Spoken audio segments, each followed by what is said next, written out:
Sziasztok! Anita vagyok, sorselemző, tarottanácsadó, tisztánérző. A mágikus tarókártyát hoztam most nektek, és akkor a kérdésünk az, hogy van-e közös jövőtök azzal a személlyel, akire te gondolsz. Nézzük most meg, mit mondanak a kártyák nekünk.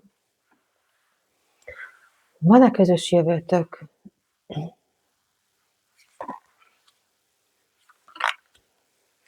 Négyet fogok nektek húzni.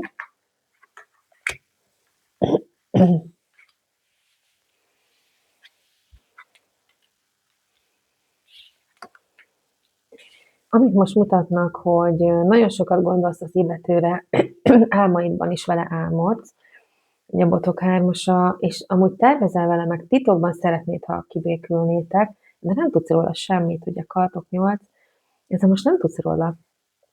Nem, tehát van egy ilyen időszak, hogy szeparációs időszak vagy, hogy egyáltalán nem beszéltek most, és ilyen félelmek vannak, hogy hát ez csak álom marad. Ugye az érmék királya mutatja, hogy ez az illető nagyon másik irányba ment el, és olyan, mintha fontosabbak lennének neki néha az ő saját dolgai, tehát egy kicsit ilyen önzőbb, egy kicsit anyagiasabb lett. Nem is látod értelmét, de mégis rá gondolsz.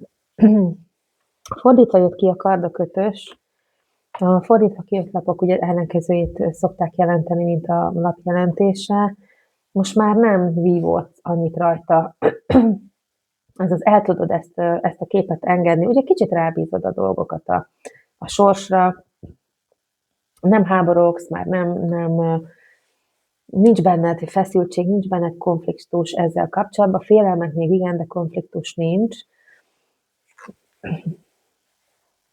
Olyan, mintha el tudnád engedni most már ezt a terhet, hogy te ezen agyalj, hogy te ezen vívódj, és ugye a kérdésünk az volt, hogy van-e közös jövőtök.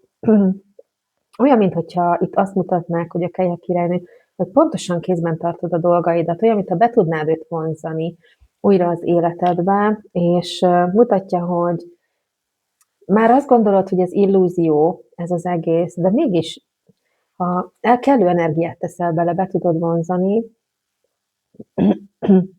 Itt azt mutatkozik meg, hogy lehullik lassan az illúzió állarca, és mögötte ki fog derülni minden. Botokásza jelzi, hogy van még dolgotok egymással, tehát érzed belül, tehát nem csak a fantáziád téveszt meg téged, és nem csak illúzió, hanem mutatja, hogy igenis van még bennetek, van még dolgotok egymással, ugye Botokásza lapja, úgyhogy én azt mondom, hogy van még közös jövőtök, mert még van karmikus dolgotok, van karmikus feladatotok, úgyhogy én mindenképpen azt mondom, hogy van, még hogyha a látszatcsal is, de van közös jövőtök. Köszönöm szépen a figyelmeteket, sziasztok!